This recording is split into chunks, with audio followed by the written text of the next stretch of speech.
રાજકોટ આજી નદી 2 માં ગાંડી વેલનું સામ્રાજ્ય પથરાયું।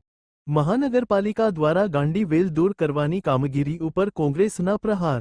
2 દિવસ પહેલા કોંગ્રેસ પક્ષ દ્વારા મ્યુનિસિપલ કમિશનરને પત્ર પાઠવવામાં આવ્યો હતો। મહાનગરપાલિકા દ્વારા 3 કરોડ રૂપિયાના જે મશીનો લાવવામાં આવ્યા છે તે શોભાના ગાંઠિયા સમાન છે। અતુલ રાજાણી ગાંડી વેલના કારણે રાજકોટમાં મચ્છરનો ખૂબ જ વધારે ત્રાસ। અતુલ રાજાણી રાજકોટ મહાનગરપાલિકાનું આરોગ્ય તંત્ર પાસે કોઈપણ પ્રકારનું સેટઅપ નથી।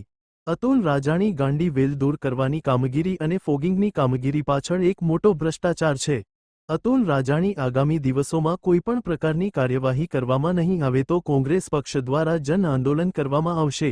અતુલ રાજાણી 2 દિવસ પહેલા મ્યુનિસિપલ કમિશનરને એક કોંગ્રેસ પક્ષ દ્વારા એક પત્ર પાઠવવામાં આવ્યો છે કે ગયા વર્ષે ગાંડી વેલ પાછળ આજી નદી અને જે નદીના કાંઠાનો જે વિસ્તાર છે એના સફાઈ માટે 3 કરોડના મશીન ખર્ચ કરવામાં આવ્યો છે, પણ આ ખર્ચ ગેરવલે ગયો છે। સફાઈ થતી નથી, આરોગ્ય તંત્ર પાસે કોઈ સેટઅપ નથી, જૂનું સેટઅપ પ્રમાણે ચાલે છે। ખરેખર આમાં મોટો ભ્રષ્ટાચાર છે। આ પણ રાજકોટની અંદર મચ્છરોએ ઉપરનો માજા મૂકી છે, લોકો ઘરની બહાર નીકળી નથી શકતા। ફોગિંગના નામે પણ ભ્રષ્ટાચાર છે।